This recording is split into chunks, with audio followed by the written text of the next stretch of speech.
Olá, meu nome é Alexandre Henrique, irei iniciar a aula 22 do curso de Física 4. E o assunto desta aula é a hidroestática, ou a estática dos fluidos. Quando a gente bota hidro, a gente pensa que está falando só da água, mas é de todos os fluidos. Portanto, a hidrostática é dos fluidos, a estática dos fluidos. Bom, o que a gente estudou até aqui no curso de Física 4? Bom, a gente estudou a estática, que é as forças. Então a gente estudou a estática, onde você tem as forças, da estática, que a gente vai fazer uma revisão agora. Nas forças você tem uma divisão que é as forças de contato, deixa eu apagar isso aqui, contato, e as forças de campo. Bom, o que a gente estuda na força de contato? Na força de contato, a gente sabe que tem a normal, que é contra a tendência de penetração. Então, quando algo tende a penetrar em outra coisa, tem a normal ao contrário. É uma força, quando você tende a penetrar o dedo aqui, por exemplo, eu estou tentando penetrar aqui a lousa, então tem uma normal contra essa penetração. Você tem a atração, que é quando tem uma tendência de separamento, portanto, quando você está puxando água, você está tendendo a separar esse água, então tem a atração. Tem também o atrito, que a gente estudou, que é uma força de contato. Normal, tração e atrito. Bom, e tem as forças de campo. Não tem mais outra aqui, ó. Tem a normal, a tração e o atrito. Bom, e tem as forças de campo. Quem é as forças de campo? Primeiro, o peso. O peso, quando você tem um peso, você tem uma força gravitacional. Portanto, é uma força de campo. Você tem também as forças, acho que a de contato tem a elástica aqui, né? Tem a elástica. A elástica também é uma força de contato. E a de campo, você tem o peso, você tem a força elétrica, que também é de campo, e você tem a força magnética. Então, a gente já estudou essas 5. Essas 5 aqui a gente estudou no curso de Física 4.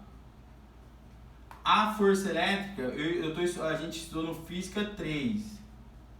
Bom, Física 2, que a gente falou da força elétrica. Primeiro a gente falou os processos de trocas de elétrons, os processos de eletrização. Depois falamos da força elétrica. Entramos além da força elétrica, falamos também da energia potencial elétrica. Para dar o embasamento para a gente entrar na eletrodinâmica. Então aqui é eletroestática, que é cargas paradas, qual é a ação das cargas paradas, e a gente entrou na eletrodinâmica, por isso que é no curso de Física 2. E a força magnética eu vou dar no curso de Física 1. Por quê? Porque a força magnética ela vem com o princípio também de energia. Então, quando tudo que está relacionado à energia, eu estou dando no curso de Física 1. Primeiro a gente falou das velocidades, depois das energias, a gente falou também no curso de Física 1, falou das velocidades, depois a gente falou do trabalho da força, depois energia mecânica, impulso, quantidade de movimento, e eu vou dar o curso de força magnética justamente no curso de Física 1, porque a força magnética também tem todo o embasamento em energia. Então, a força magnética a gente vai falar no curso de Física 1. Então, na estática, nesse curso de Física 4, a gente falou da normal, tração, atrito, elástica e o peso. Bom, isso é a estática. Mas na estática também tem a hidroestática. E a hidroestática ela vai ter 3 aulas. A primeira aula, a gente vai falar, nesta aula, a gente vai falar de Torricelli.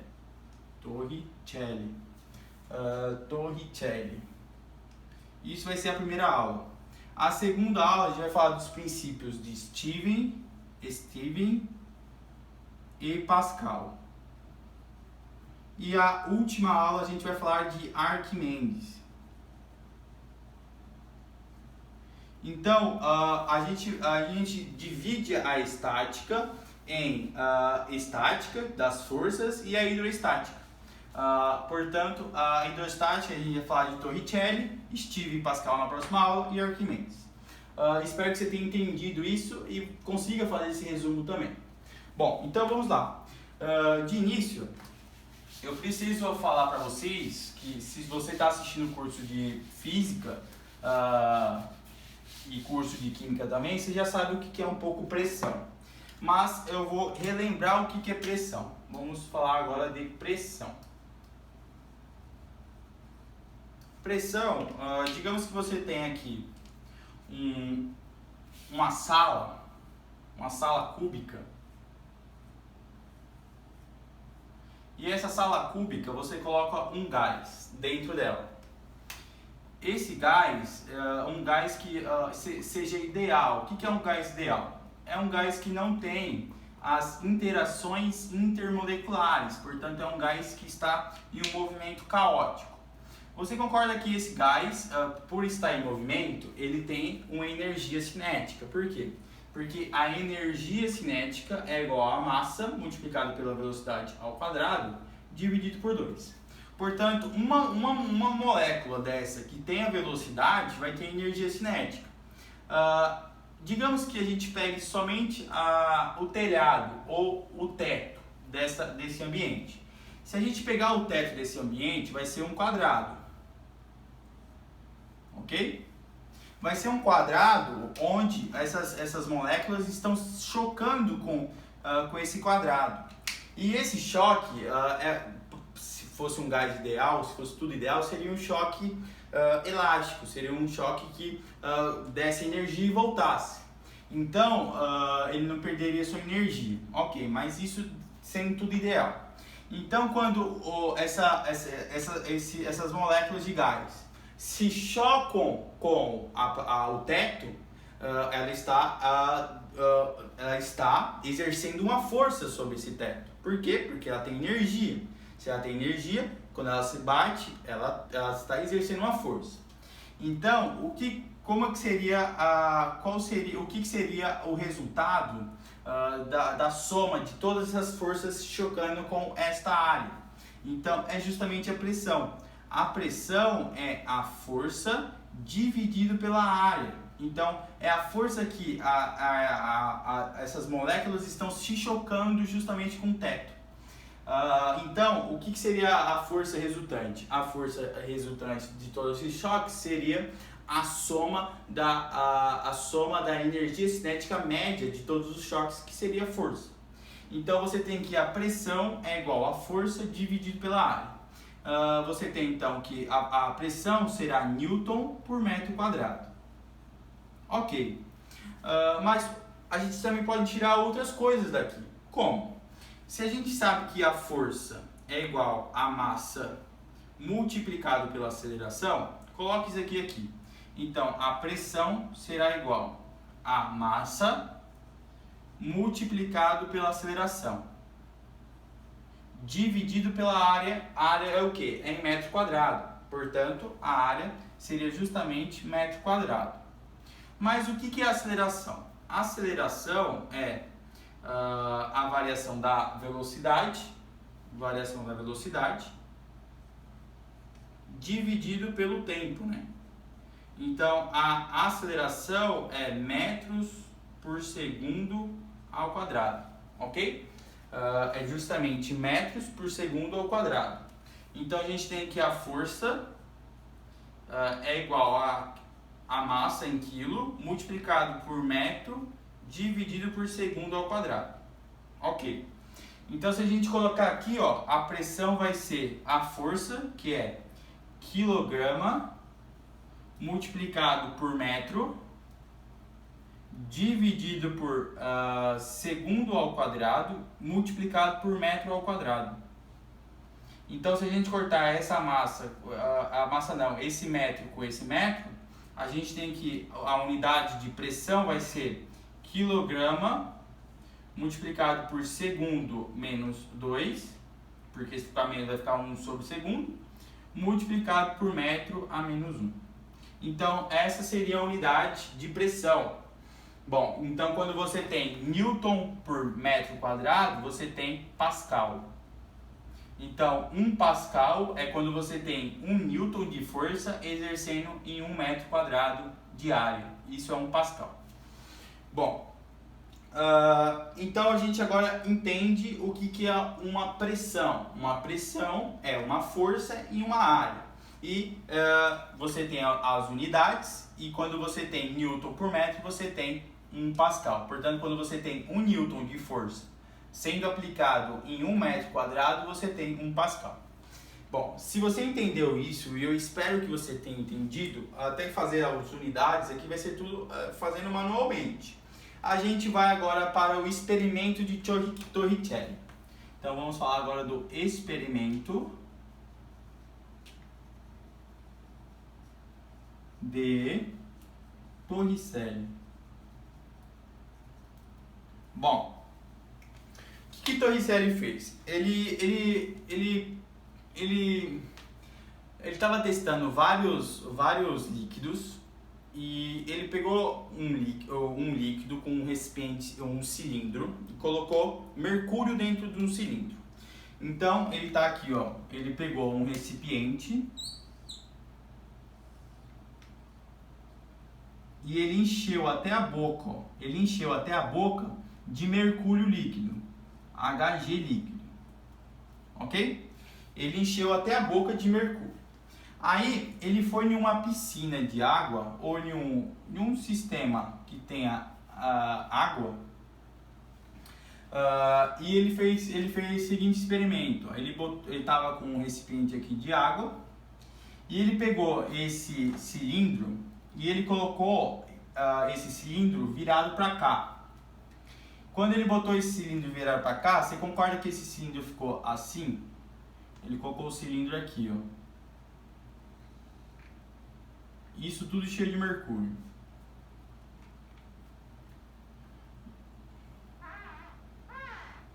Bom, tem um cilindro aqui. E estava cheio de mercúrio, ok? Isso ele foi em contato com a água. Até aqui, ó, era mercúrio.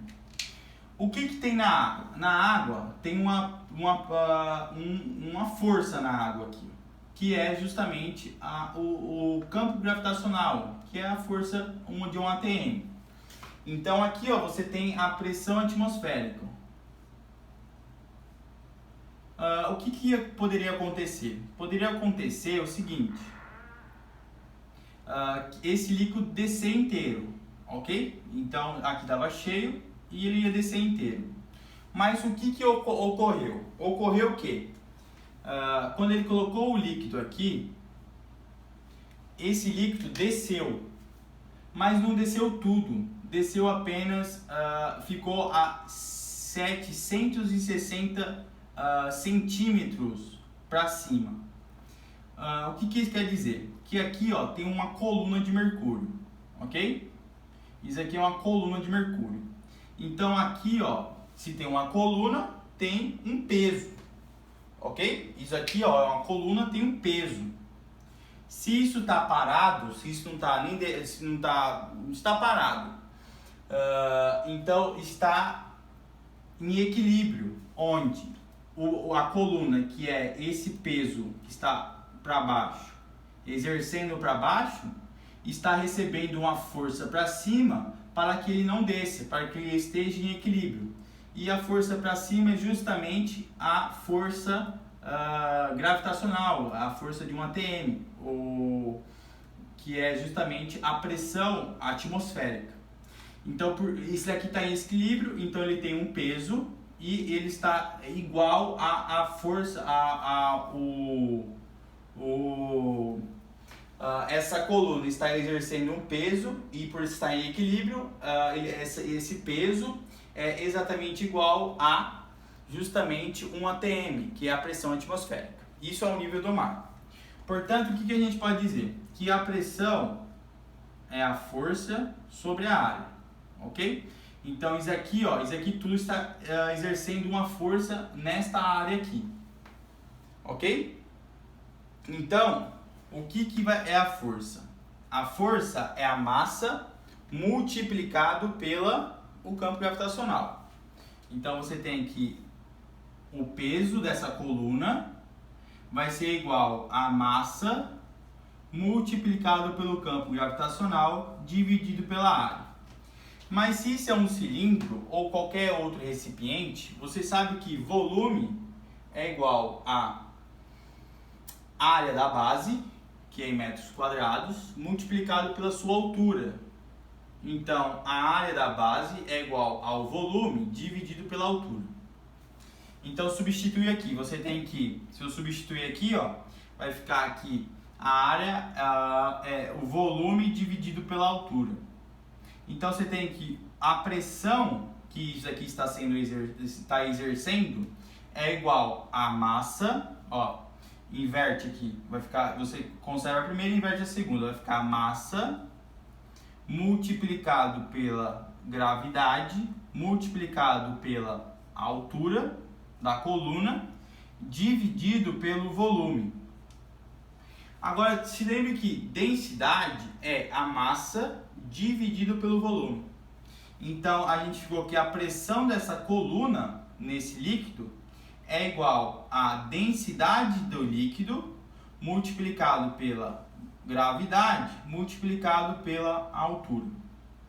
Então, se isso daqui está em equilíbrio com um atmosférico, você tem que a pressão da atmosfera, portanto, vai ser igual à densidade do líquido, que é do mercúrio, multiplicado pelo campo gravitacional que está ao nível do mar, aproximadamente 10 metros por segundo ao quadrado, multiplicado pela coluna, que ele percebeu que ficou 760 milímetros de mercúrio. Então você tem que a densidade do líquido que é o mercúrio, multiplicado pelo campo gravitacional, multiplicado pela altura, que é 760 milímetros. O que é 760 milímetros? 760 milímetros é 0,76 metros. Então a pressão desta coluna de mercúrio ela é igual à pressão atmosférica. Por quê? Porque isso ficou em equilíbrio. Então a pressão atmosférica vai ser a densidade do mercúrio. A densidade do mercúrio é 13,6 gramas por centímetros cúbicos. Se a gente passar isso para metro, a gente vai ficar com 13.600. Multiplicado pela gravidade, que é 10 aproximadamente, multiplicado por 0,76, a gente tem que a pressão atmosférica é aproximadamente 100 mil, ó, newton dividido por metro quadrado. Portanto, a pressão atmosférica é igual a 10 à quinta newton por metro quadrado. É aqui que a gente tem a pressão atmosférica, isso aqui em ATM. Então, a pressão atmosférica é 1 atm. Então, quando você olhar agora a pressão atmosférica como 1 atm, você sabe que é 10 à quinta newton metro quadrado. Por quê? Porque isso aqui, ó, tem massa. Se tem massa, está exercendo um peso. Se tem peso, é newton. Aí eu relacionei com a densidade do líquido e a altura dessa coluna. E a gente achou que a pressão atmosférica é 100 mil newtons por metro quadrado. Portanto, a pressão atmosférica é 10 à quinta newton metro quadrado. Portanto, a pressão atmosférica é justamente 1 atm. É assim que a gente encontra a pressão do local. Bom, mas isso eu fiz para a pressão, para o líquido tendo a densidade igual a 13,5.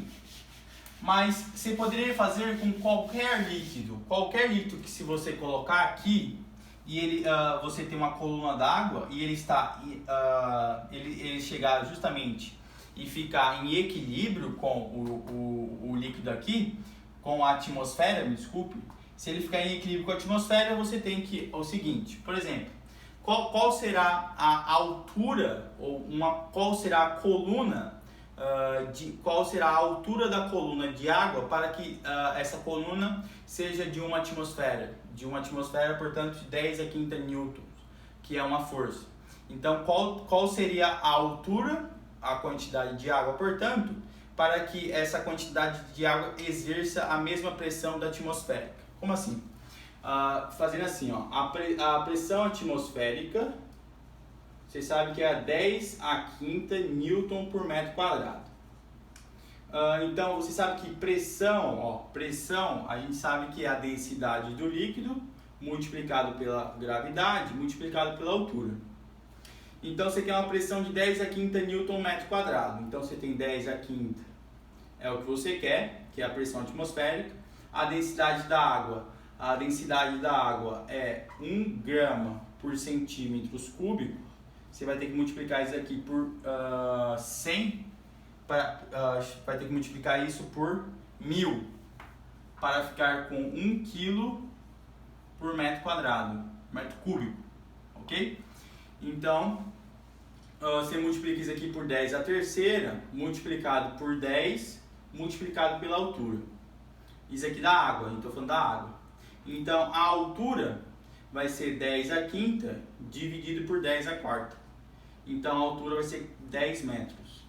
Então, você tem que ter uma coluna de 10 metros de água para que aqui exerça uma pressão de 1 atm.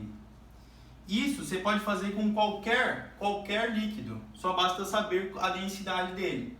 Então você tem que saber que a pressão é igual à densidade do líquido multiplicado pela gravidade local multiplicado pela altura. Bom, se você sabe que a pressão é igual à densidade do líquido multiplicado pela gravidade multiplicado pela altura, você concorda que isso daqui, isso daqui é constante? A densidade do líquido é constante. Se você estiver no planeta Terra, é constante. Portanto, isso aqui é constante.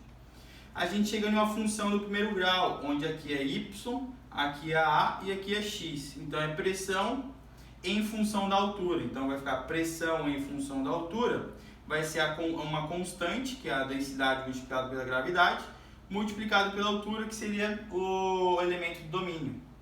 Então, vai ficar AX. Se a gente achar um gráfico e esse gráfico esteja pressão em função da altura, quando você tem uma altura zero, isso aqui tudo é zero, portanto vai começar do centro e vai ser uma reta. Vai ser uma reta com uma função do primeiro grau, uma função linear. Onde que se você tiver aqui o θ, a tangente de θ vai ser justamente a pressão dividido pela altura. E o que é pressão dividido pela altura? A pressão dividida pela altura, portanto, a tangente de θ vai ser igual à densidade do líquido multiplicado pela gravidade. Então, quando você tiver um gráfico de pressão em função da altura, a tangente do ângulo formado na reta crescente linear, você tem que a tangente vai ser a pressão sobre a altura, portanto, a tangente vai ser a densidade do líquido multiplicado pela gravidade. Bom, o que eu espero que você tenha entendido até o momento? O seguinte, o experimento Torricelli. Torricelli pegou uma quantidade de líquido, botou no cilindro e virou esse cilindro. Você concorda que esse cilindro, por ter um líquido, ele tem massa? Se ele tem massa, aqui ele está exercendo um peso. Então, esse peso está sendo igualado, porque ele está em equilíbrio com a pressão atmosférica. Mas esse peso aqui, ele exerce uma força nessa área. Então, a pressão, se ele está exercendo uma força em uma área, ele tem pressão. Então, a força é dividido pela pressão. Então, a pressão é igual a força dividido pela área. E o que é a área? A área é o volume dividido pela altura. Ok? A área do cilindro. Então vai ser igual, a pressão vai ser igual a massa multiplicado pela gravidade multiplicado pela altura dividido pelo volume. O que é massa dividido pelo volume? Densidade. Portanto, a pressão da coluna d'água é igual à densidade do líquido multiplicado pela constante da gravitação multiplicado pela altura. Bom, aí ele percebeu que qual foi a altura? A altura foi 7,6 centímetros, 760 milímetros de mercúrio. Então, essa altura aqui, ó, vai ter uma coluna, portanto vai ter uma força essa coluna. Então, a pressão é igual à densidade do líquido multiplicado pela gravidade multiplicado pela altura da coluna. Eu coloquei a densidade do líquido para quilo dividido por metro quadrado, portanto ficou 13.600, multiplicado por 10, multiplicado pela altura em metro. E a gente achou que a pressão a pressão atmosférica é aproximadamente 100.000 newtons metro quadrado. Então a pressão atmosférica é 10 a quinta, 1, 2, 3, 4, 5, 10 a quinta metro quadrado. Portanto, quando você achar a pressão atmosférica como 10 a quinta newton por metro quadrado, isso aqui é igual a 1 atm ao nível do mar. Bom, aí você sabe a altura desse líquido, mas e se você quiser a altura para achar um atm de outro líquido, que eu botei aqui o líquido, a densidade da água, a gente precisa de uma altura de 10 metros para ter a mesma pressão que a pressão atmosférica. E aqui eu falei que a pressão é igual à densidade do líquido multiplicado pela gravidade multiplicado pela altura. Então a tangente de θ vai ser justamente a densidade multiplicada pela gravidade. Bom, após isso tudo, eu vou explicar algumas curiosidades que tem nesse assunto, que seria o seguinte: quando você vai tomar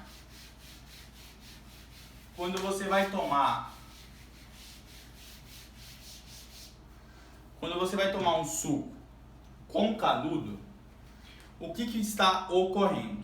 Quando você vai tomar um suco com canudo, quando você suga o suco, você acaba diminuindo o volume da sua boca.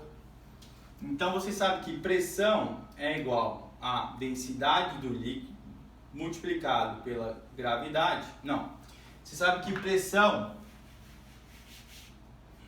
a pressão é igual a força dividido pela área. Se a força é constante, você tem que área e pressão é igual a força. Se a força é constante, você tem que área e pressão é justamente inversamente proporcional. Quando você diminui a área, você aumenta a pressão. Quando você aumenta a área, você diminui a pressão. Ok? Bom, quando você suga o refrigerante, você diminui a área. O que é a área? A área é o volume dividido pela altura, multiplicado pela pressão, vai dar inversamente, né? Bom, quando você vai tomar o canudo, você diminui a pressão interna da sua boca. Por quê? Porque você engole o gás. Então você diminui a pressão, você tem menos moléculas se chocando com sua boca, você diminui a pressão. Quando você diminui a pressão, você tem que a força atmosférica empurra o líquido por meio da garrafa e o líquido sobe para sua boca. Portanto, é uma diferença de pressão o que ocorre quando você suga. Mas o líquido só sobe, por quê? Porque ele tem exatamente uma força suficiente para subir aquela altura, por exemplo, de 10 centímetros. Mas se você tiver um canudo, de 10 metros e você fizer a mesma ação que você faria aqui com a boca, aqui seria a sua boca, se você fizer essa mesma ação com um canudo de 10 metros, você não vai conseguir. Por quê? Porque aqui você diminuiu a pressão, ok, aí ficou um gradiente de pressão, que aqui é a menor pressão e aqui é a maior pressão. Esse líquido ia subir, mas a pressão atmosférica é justamente igual à pressão de uma coluna de 10 metros de água. Então você não iria conseguir tomar o refrigerante com um canudo de 10 metros, porque a pressão atmosférica ia ser exatamente igual, digamos que aqui, ó, até aqui seja 10 metros. Ó. Então a água ia parar exatamente aqui, ó, porque ia se igualar a pressão atmosférica com a pressão da coluna de 10 metros de água. Então, você não ia tomar o refrigerante. Você toma só o refrigerante por canudo porque tem uma diferença, um gradiente de pressão. O que devemos falar também sobre esse negócio de gradiente de pressão? Bom, quando você está dentro de um avião, o que é importante falar do avião? É importante falar da janela dele. Por quê? Porque quando você entra no avião, a pressão atmosférica desse avião interna, a janelinha aqui, ó, vai ser de 1 atm. Mas quando você está no, quando eles fecham, vai ser tudo aqui, vai ter em 1 atm. Mas quando ele entra em voo e ele fica em uma altura de 30 mil pés, 10 mil pés, que é 30 mil metros, portanto 30 quilômetros, você concorda que quanto mais você vai subindo, aqui você tem uma coluna de ar. Isso aqui é uma coluna de ar que exerce uma força de 1 atm sobre nós, ao nível do mar. Quando você sobe de um local, você tem uma coluna menor. Portanto, a pressão diminui. Quanto maior a altura, menor será a coluna de ar, portanto, menor será a pressão. Por isso que em locais muito altos tem uma pressão baixa, portanto, tem uma baixa quantidade de ar, por isso que o ar é rarefeito. Então, quando você aumenta a altitude, você justamente diminui a pressão atmosférica. Quando o avião está sobrevoando a 10 mil pés, que é 30 mil metros, a pressão externa é de 0,1 atm. Bom, o que é 1 atm? 1 atm é 100 mil newtons. E o que é 0,1 atm? 0,1 atm é justamente 0,1 atm é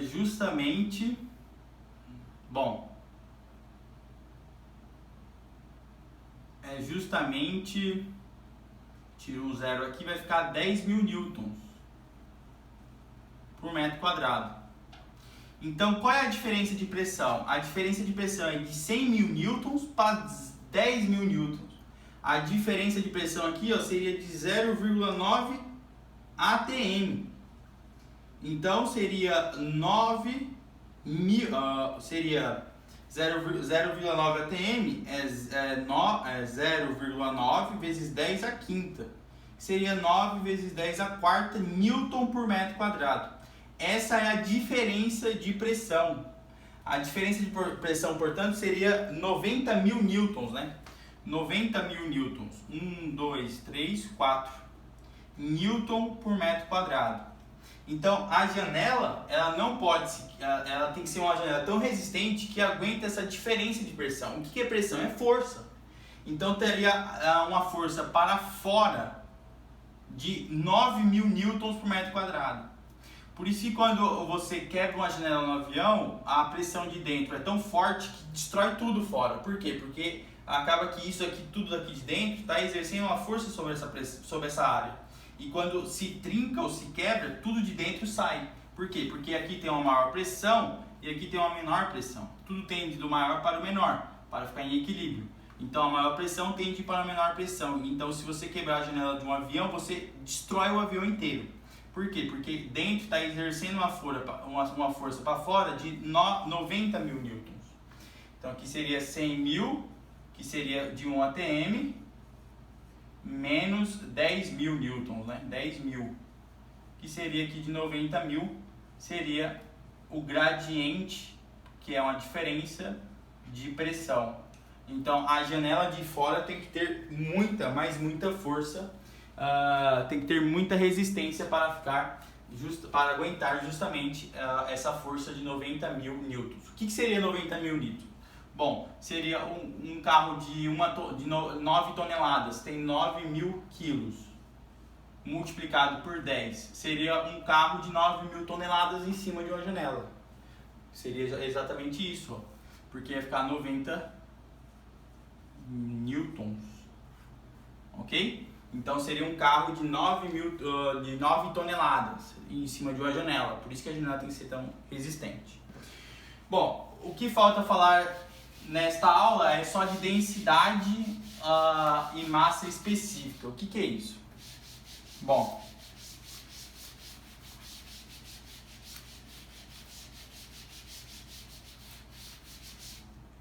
Tem que falar de densidade e massa específica. Quando a gente fala de densidade,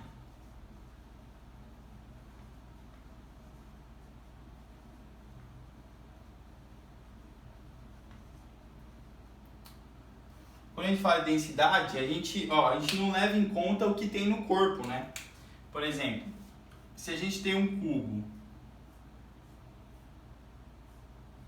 e esse cubo tem uma bola aberta nele, não tem nada nessa bola, a gente fala que a densidade é a massa dividido pelo volume do cubo. A gente não leva em conta que não tem um volume de 4/3 πr ao cubo aqui, ó, no meio.